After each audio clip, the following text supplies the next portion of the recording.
Welcome to this section on fluid mechanics and machinery. So actually today the discussion is regarding the fourth course outcome. So that is working principles of turbines and the performance.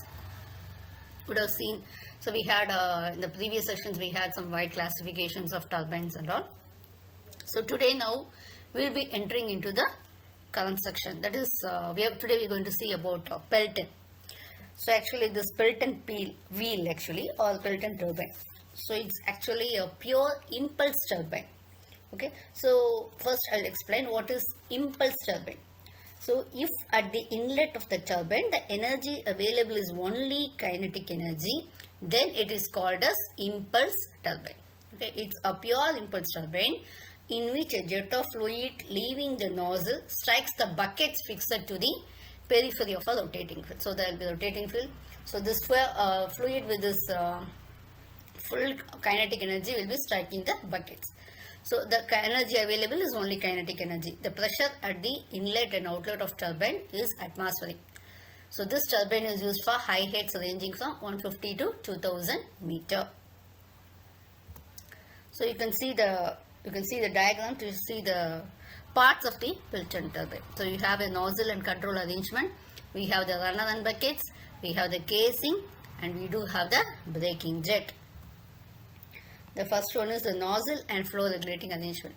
So the water from the reservoir, we know very well, is flowing through the penstock, at the outlet of which we do have a nozzle. So water from penstock goes to the nozzle. So the nozzle will be converting the total head at the inlet of the nozzle into the kinetic energy. So that is the purpose of nozzle. So converting the head into kinetic energy. So the amount of water striking the curved buckets of the runner is controlled by providing a spare in the nozzle. So this, when it is spare, will be controlling how much water will have to strike the buckets of the runner. Actually, a spare is a conical needle which is operated either by a hand wheel or automatically in an axial direction depending upon the size of the unit. Nowadays it's not manual. Sometimes we do certain arrangements to make it move as per our requirement. Okay, so this can move either automatically or in axial directions and depends upon the size of the unit. So large units we go for automated systems. Next one is actually the runner and buckets. So the rotating wheel or runner and buckets. So the rotating wheel or circular disc is called as the runner. So on the periphery of the runner, a number of buckets will be evenly spaced. Okay.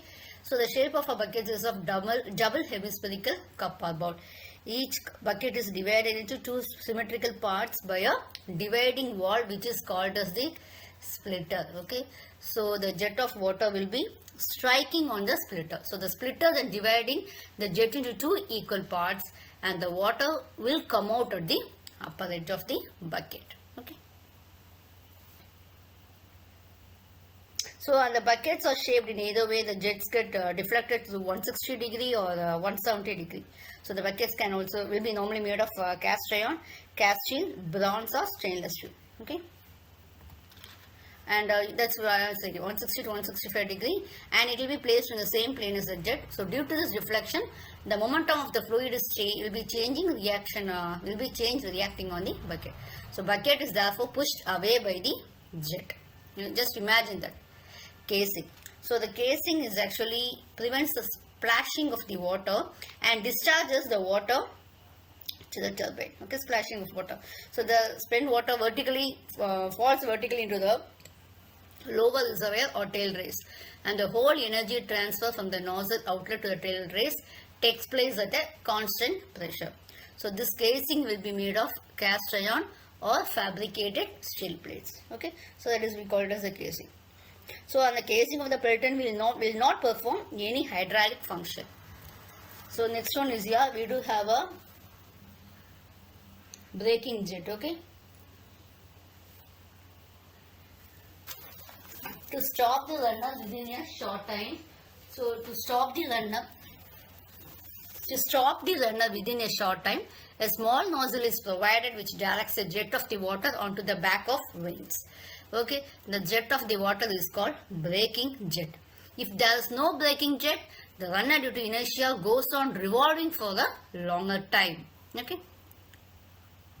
So this velocity triangle and the work done. So it shows actually the shape of Vern's buckets. So the jet of the water will be striking the bucket and it will be split into two parts. So these parts of the jet glides over the inner surfaces and comes out at the outer edge. So the section of the bucket at ZZ, the splitter is the inlet tip and the outer edge of the bucket is the outlet tip of the bucket.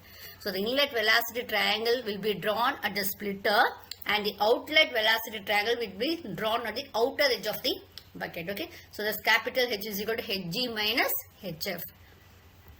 That you would have done. You please see this. Will have to be a fixed runner. You do have a splitter from that water is coming inside, and you can see that you do have U2 and we do have your VW2 pi beta. Okay, and also we will have this N is the speed of the wheel and D is the diameter, small d is the diameter of the jet, and V1 will be the velocity of the jet at the inlet. Okay, so and again, so we'll get it as, we have it as a velocity triangle. At the inlet will be a straight line whose VR1 is equal to V1 minus U1. Okay, so this will be your explanations for your velocity triangle. You can see this pi and you will have your beta. Okay, so and when you are actually when a velocity triangle at inlet will be a straight line where you will have it as alpha will be equal to 0 and also your theta should also be equal to 0. Okay, and VW2 will be equal to VR2 cos pi minus U2. Next slide. So N is the speed of the wheel in RPM, D is the diameter, small t is diameter of jet, U is equal to pi d n by 60, V1 is the absolute velocity of water at inlet, VR1 is the jet velocity related to the vane, and alpha is the angle between the direction of the jet and the direction of the motion. This is also called as the guide angle, and theta will be the angle made by the relative velocity with the direction of motion at inlet. So this theta is also called as vane angle. So VW1, VF1 will be the components of velocity in the direction of motion and also perpendicular. So that's VW1, we call it as the velocity of whirl at inlet, and VF1 is equal to velocity of flow at inlet. So V2 is equal to velocity of jet leaving the vane or velocity of jet at the outlet of the vane. So VR2 will be the relative velocity of the jet with respect to the vane at outlet. So you can please see the diagrams. How do we have it as? The angle of deflection, everything you can see here. Okay. So this pi will be the angle made by the relative velocity VR2 with the direction of motion of the vane at the outlet and also called as vane angle at outlet. Okay, that is your pi. And next one, beta will be the angle made by the velocity V2 with the direction of motion of the vane at outlet, and VW2 will be the component of V2 in the direction of motion of the vane, and also this VF2 will be the direction, we call it as the valve of outlet. VF2 will be at the direction perpendicular to the motion on vane at outlet. So it's also called as velocity of flow at outlet. So from velocity triangles at inlet we have VR1 is equal to V1 minus U1. So we know VW1 is equal to V1. So alpha is equal to 0 and also theta is equal to 0. So from the velocity triangle outlet, what do we have? VW2 is equal to VR2 cos pi minus U. Okay. So the force exerted. So force we know very well. So rho into that's density into A into V1, VW1 plus VW2. So we will have it as N is the speed, V1 is the absolute velocity of water. So VR1 will be the jet velocities at the inlet. Okay, so alpha, guide angle, everything we have seen in the previous one. Now the work done will be force into the distance or velocity. So we take it as force into U is rho AVM, V1 plus W2 into U. Work done per second is equal to rho AV1, VW1 plus VW2 into U divided by rho AV1 into G. So we have it as rho A1 and rho A1 we are getting cancelled. So 1 by G into VW1 plus VW2 into U. So the energy supplied to the jet at inlet in the form of kinetic energy is actually, we get it as 1 by 2 into rho A V1 into V1 square. Okay. So mass into velocity. We get it as hydraulic efficiency, we know we have discussed already. So work done per second divided by kinetic energy of jet per second. So 2 into VW1 plus VW2 into U by V1 square. So from triangles, inlet and outlet velocity triangles, we know the relation VW1 is equal to V1, VR1 is equal to V1 minus U1. So U1 will be equal to U. And similarly VW2 is equal to VR2 cos pi minus U2. So that will be U1 is equal to U2 is equal to U. Okay, so the last we get is equal to V1 minus U into cos pi minus U. So substituting these values we will be getting as, substituting in the hydraulic efficiency we get it as hydraulic efficiency is equal to 2 into V1 minus U into multiplied by 1 plus cos pi into U divided by V1 square. Okay, so efficiency will be maximum for the given value of V1 when d by du of efficiency hydraulic is equal to 0. Now we are going to differentiate with respect to U. Okay, so we get it as U is equal to V1 divided by 2. So this above equation states that hydraulic efficiency of a Pelton wheel will be maximum when the velocity of the wheel is half the velocity of the jet of the water at inlet. Okay, so this is the substitution for expression for maximum efficiency. We are doing the calculations. We are substituting as it as V1 by 2 and we are getting maximum hydraulic efficiency is equal to 1 plus cos pi divided by 2. Okay, design of Pelton wheels are in the formulas. So V1 is equal to CV into the root of 2g head. So velocity of wheel U is equal to Ke into the root of 2g head. Okay, the angle of deflection will be 165 degree. And the mean diameter of the wheel you have pi d and pi 60, and the jet ratio will be ratio of the pitch diameter of the Pelton wheel to the diameter of the jet. So normally M will be 12.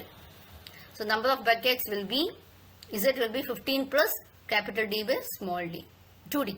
Okay, number of jets will be obtained by dividing the total rate of flow through the turbine by the rate of flow to the single jet. Okay, so that will be determining how much jets are being required. Thanks for your listening. We shall meet in the next section. Thank you all once again.